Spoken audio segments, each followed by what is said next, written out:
it's going to make you feel upset, that feels horrible.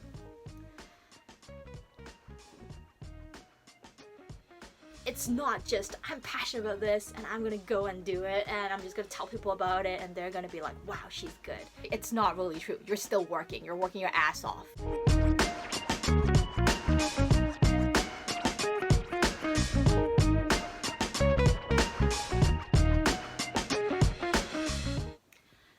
Hey guys, so this is gonna be my first video version of an entrepreneur log, and today we're really gonna talk about if it's true to turn your passion into your work being good.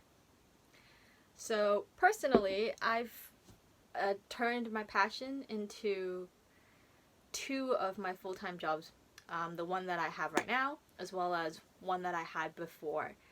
And the reason for me to share this video or have that urge in creating a video specific on this topic is I think the story has been very lopsided, right? Everybody's always talking about, oh, if you're working at something you love, you're not working a day.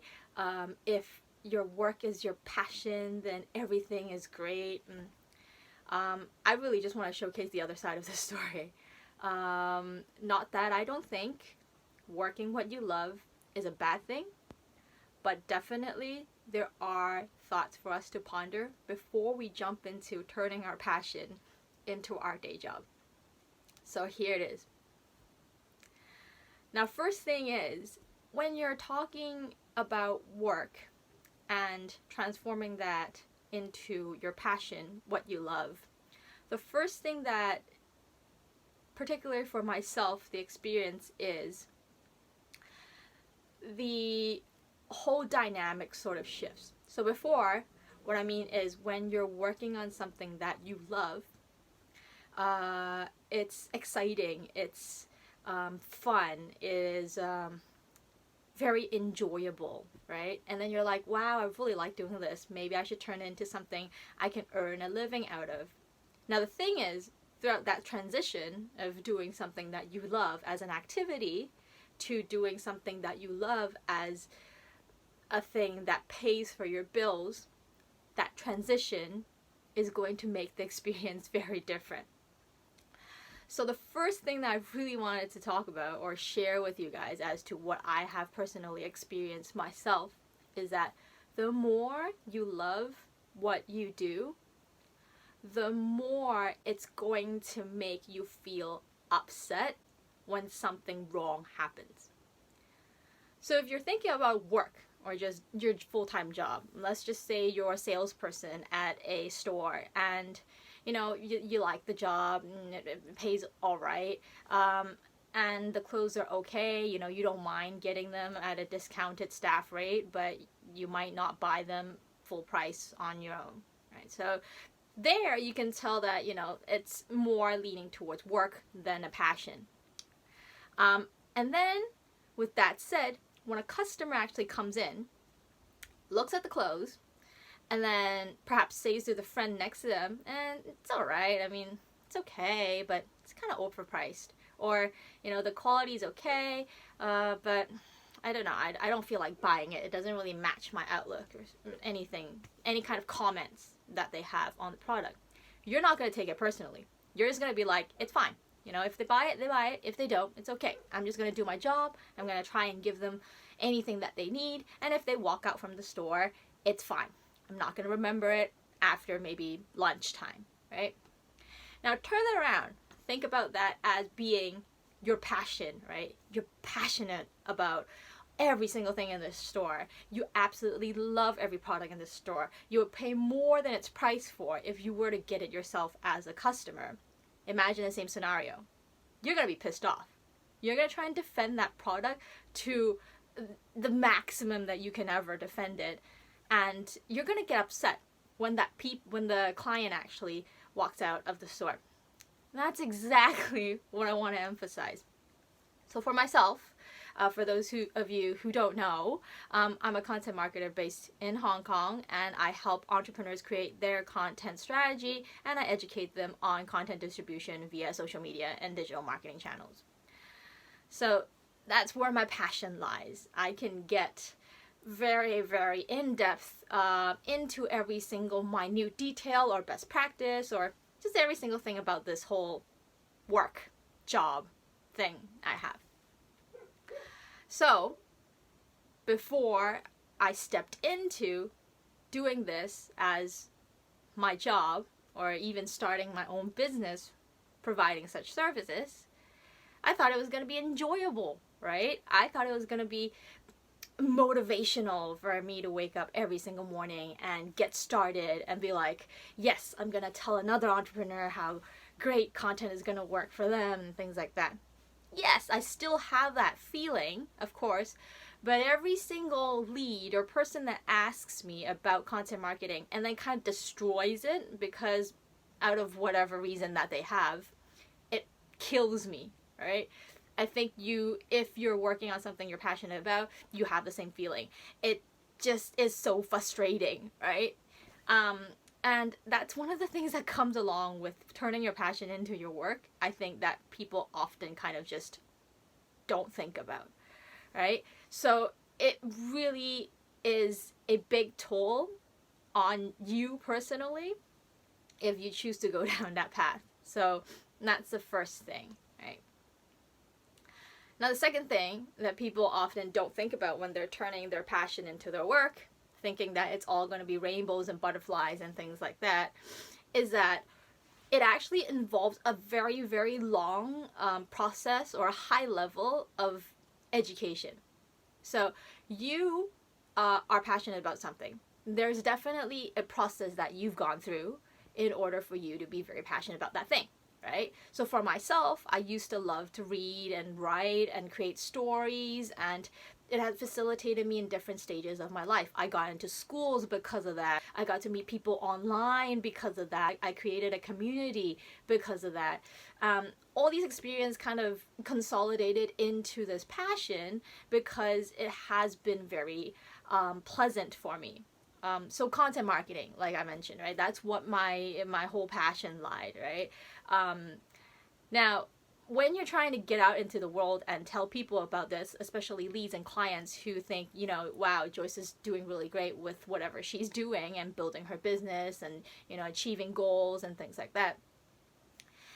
It's not as easy as one might think. Of course, passion works to a very good level of attracting these people, right? When they see my content or when they hear me, they're like, wow, this girl is super passionate about what she wants to do and what she is doing. Might spare a few minutes and listen to her. But then it only goes so far, right? Once that kind of, wow, she's super passionate thing kind of boils down, then really what they need is a long, long, long journey of education. Because they have never went through the experience that you have. That thing that you're passionate about never brought them success, or at least to a certain, to a level that it has for you, right? So that's the second thing. You can't just go out and expect people to be mesmerized purely based on your passion and understand why what you're doing is worth the while.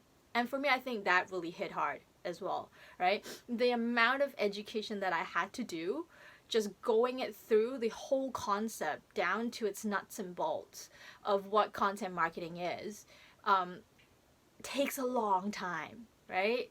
And when you're looking at that lead or that person or even that client who's like, yeah, I want to know, and you're kind of drilling into your heart and brain and your soul trying to provide them with every single piece of information, you really start to kind of have that difference in thinking about what passion is when it translates into work.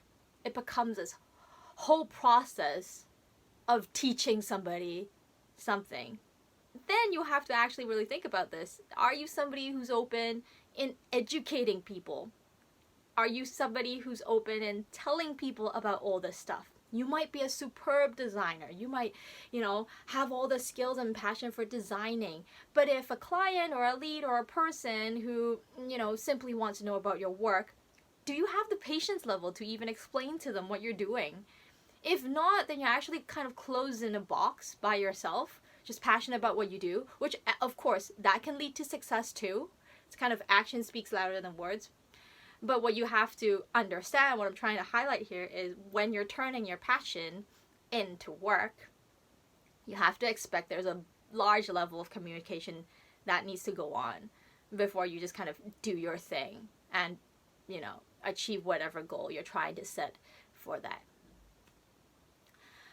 So the third point, the level of education that you're bringing to people. Maybe this is just me being myself. Maybe I'm just like this. Maybe for other people, it's kind of like the example that I mentioned about a salesperson being in a store. It's not a big deal. But for me, if I spent a lot of time educating somebody, regardless who that is, about something I'm passionate about, you can tell if they're kind of, you know, face-to-face speaking to you. If they're kind of online and through a call, then maybe you can't. But you can tell.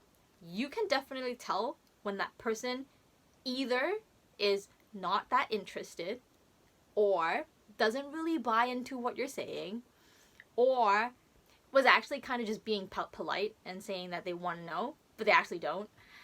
And that for somebody who is talking about their passion, again, is actually very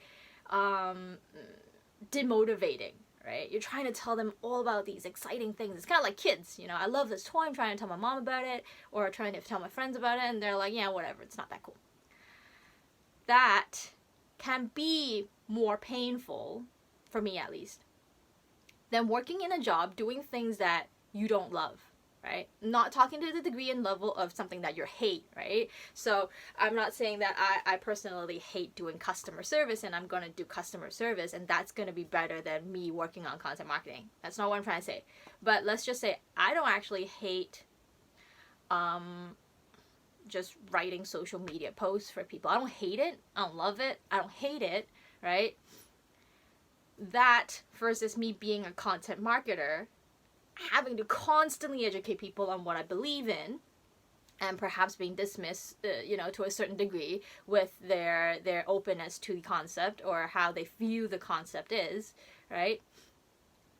It's gonna be much more personally damaging than me sitting around just writing social media posts and perhaps a client didn't like it. I'll be like, yeah, I'll just change it. It's fine. It's okay, right? So for somebody who's super passionate about what they're doing, that's definitely something you need to consider and have in the bottom of your heart and understand perhaps that another person, fellow passionate individual here is experience exactly the same thing, right? I get super frustrated, I get upset, and I also self-evaluate afterwards. Did I, mess up when I was explaining this process about whatever I'm doing? Is that why it kind of led them to this kind of disinterest in their response? So because you're so concerned about this thing, this passion that you have, you're way more concerned as to how other people kind of receive it. So that's something that perhaps a lot of people, when they say, turn your passion and what you love into work and you're not working a day, to a degree, it's not really true. You're still working. You're working your ass off. You're working a lot. And it might even be more frustrating and discouraging sometimes than just working at something that you don't love, right? Now, a fourth point about doing what you love, and what actually comes with it is, throughout point 1 to point 3, it's kind of this process that you're trying to go through when you're working at something that you're passionate about.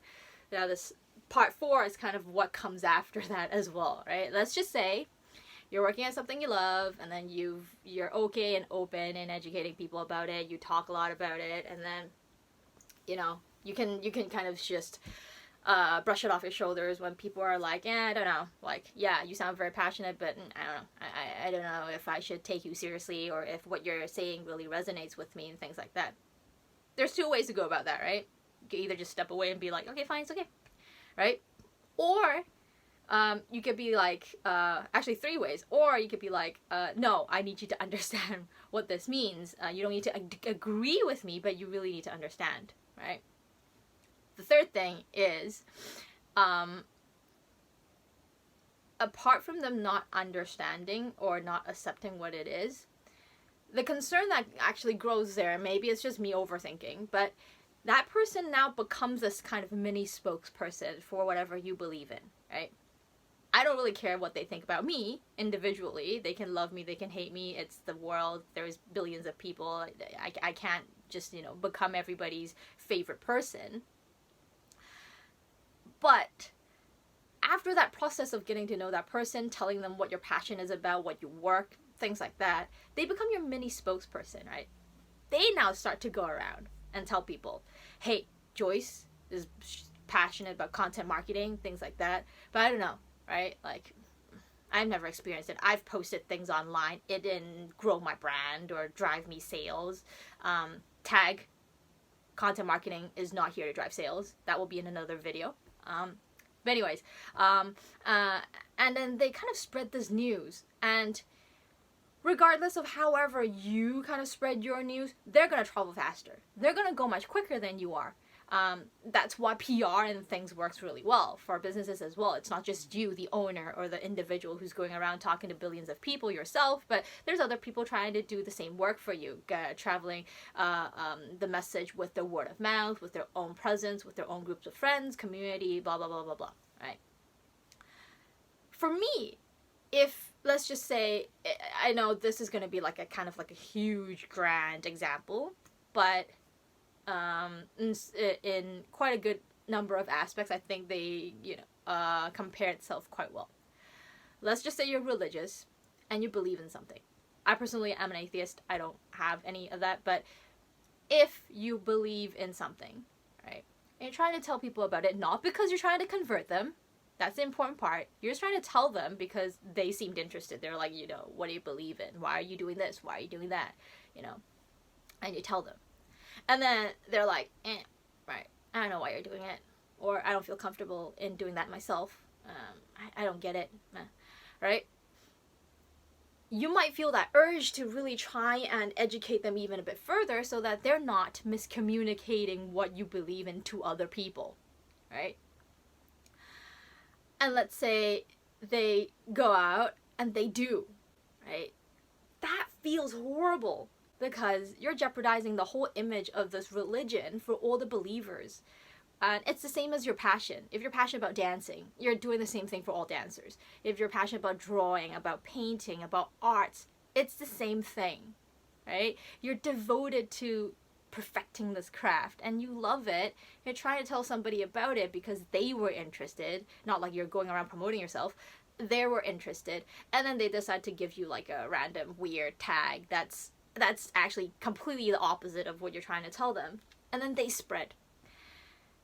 That damages the whole kind of industry and the whole passion for you. And by the time that you go and try and explain yourself to people who actually want to listen, it might be too late. It might be when they're like, I heard other stuff, And then the whole education, back to point 2 or 3 that I've mentioned, becomes even longer, right? Now you have to kind of argue with them, or at least debate with them, discuss with them on things that they've heard. That's actually what comes with working with your passion, right? Because you're representing something. It's larger than you. It's bigger than what you're just doing, but it is something that you believe in. And you don't, for me personally, I'm not trying to convert people, right? I'm not going into where a traditional marketing agencies work and be like, hey, you guys stop and listen to content marketing. It's amazing. I'm not doing that. I'm not knocking on people's doors. But when people and leads and other individuals come to me, I feel that need to really be that right representative of this industry or this thing that I'm doing for my clients and for my customers. So therefore, that all comes in when you're working your passion. If you never thought about it that way, it's going to hit you when you do work your passion as whatever the job that you're doing that pays your bills, right? Not to mention even the basic stuff, right? Working what you love is going to distort that experience into becoming very stressful, because you start to lose out on some of the natural, organic feelings of kind of pretty much love for that thing, right? Of course, it varies between people. Some people can still keep that maximum level of love for what they're passionate for, even when that's something that's pay their bills. But it's hard, right? You're gonna have to make sacrifices. You're gonna have to make changes. You're gonna have to do things that perhaps in the beginning, if it wasn't a job, you're not going to do, right? Because you need to earn that living, or because you need to set up these foundations and meet all these new people and open your horizons, so on and so forth. But it comes with working your passion. It's not just, I'm passionate about this and I'm gonna go and do it and I'm just gonna tell people about it and they're gonna be like, wow, she's good. It's not that. It's just not that. So that's why I really wanted to just share this video, because first of all, I really want other people who are considering to turn their passion into work, specifically now because of the whole pandemic. A lot of people are really thinking about that, right? Why am I still working a 9 to 5? Why am I still working for some other company? If I can work from home, I can do things that I love, right? That's the first reason I think I need to share with everybody, is that it's not as simple as you think, though I'm 100% supportive on the idea, because that's what I did as well, right? I quit my full-time job. I turned into a content marketer, running a business by myself, and then acquiring clients and doing things that I love. But understand that it's not easier than working a job that you don't love. It's not. It might be harder. It might be even more demanding for you. So that's one of the reasons why I really wanted to share this in a video format. The second thing is, for those who are doing exactly the same thing as I am, not in the terms of content marketing, but in the terms of turning your passion into your business as an entrepreneur, freelancer, whatever the label it is, you're not alone. I am here as well in the busy and buzzing Hong Kong. To this day, we have just had the new lockdown of no dinners out in the public, stuck at home eating takeout again, now for 14 days.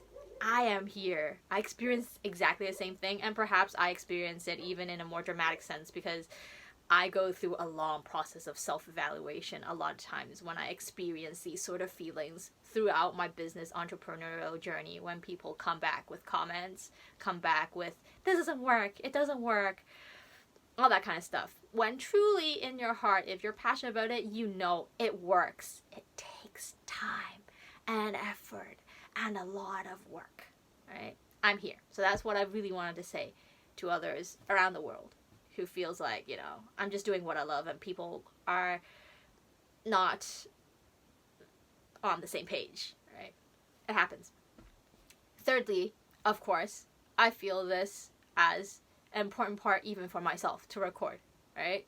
Because as somebody who's passionate about what I'm doing, I can't let that fire kind of blow out itself. I need to keep it going in order for me to fulfill all the points that I've mentioned.